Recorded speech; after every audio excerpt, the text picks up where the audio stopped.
Hello friends, get ready for Hindi dictation at the rate 90 word per minutes. Okay start.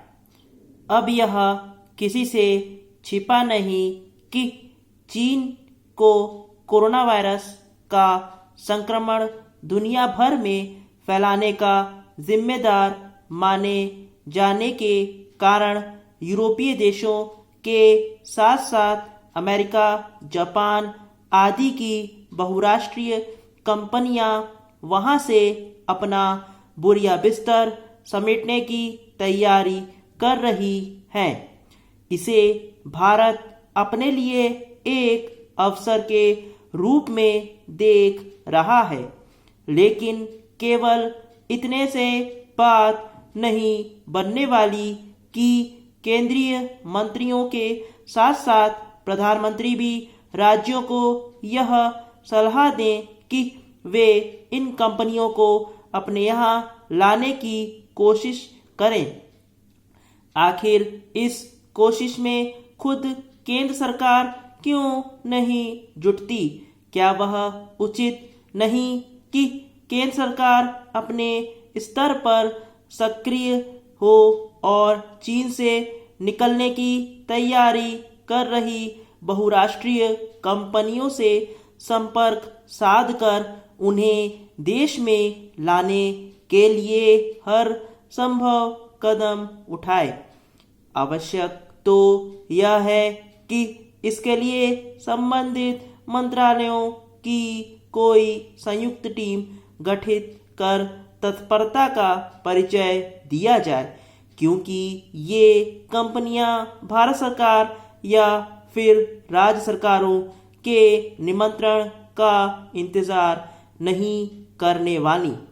केंद्र सरकार को इससे अवगत होना चाहिए कि चीन से निकलने का मन बना चुकी सैकड़ों कंपनियों के लिए पसंदीदा ठिकाना Vietnam, Taiwan, Thailand, Indonesia, Malaysia आदि हैं।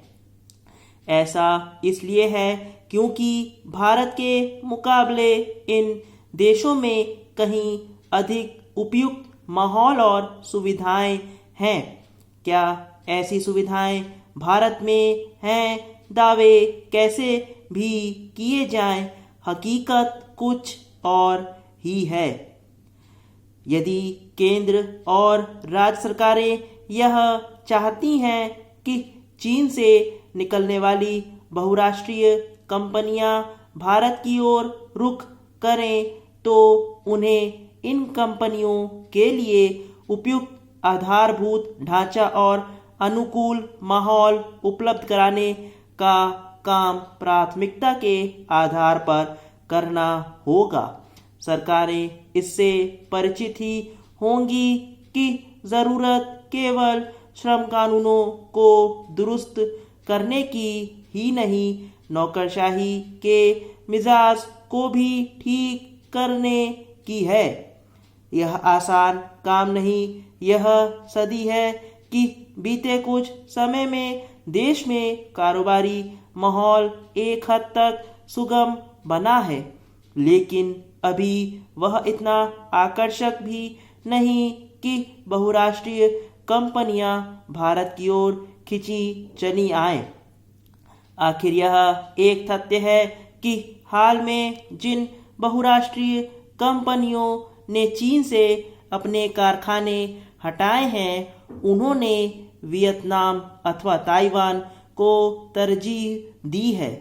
बेहतर हो कि केंद्र और राज्य सरकारें उन कारणों की तह तक जाएं जिनके चलते बहुराष्ट्रीय कंपनियां भारत आने को लेकर बहुत उत्साहित नहीं। निसंदेह इस संकट काल में चीन से बहुराष्ट्रीय कंपनियों का पलायन भारत के लिए एक अवसर है, लेकिन इस अवसर को भुनाने के लिए जो कुछ करना है उसमें देर नहीं की जानी चाहिए। अच्छा होगा कि केंद्र सरकार कोई नजीर पेश करके दिखाए। स्टॉप। अगर आपको डिक्टेशन पसंद आई तो चैनल को सब्सक्राइब करना ना भूलें। Thank you.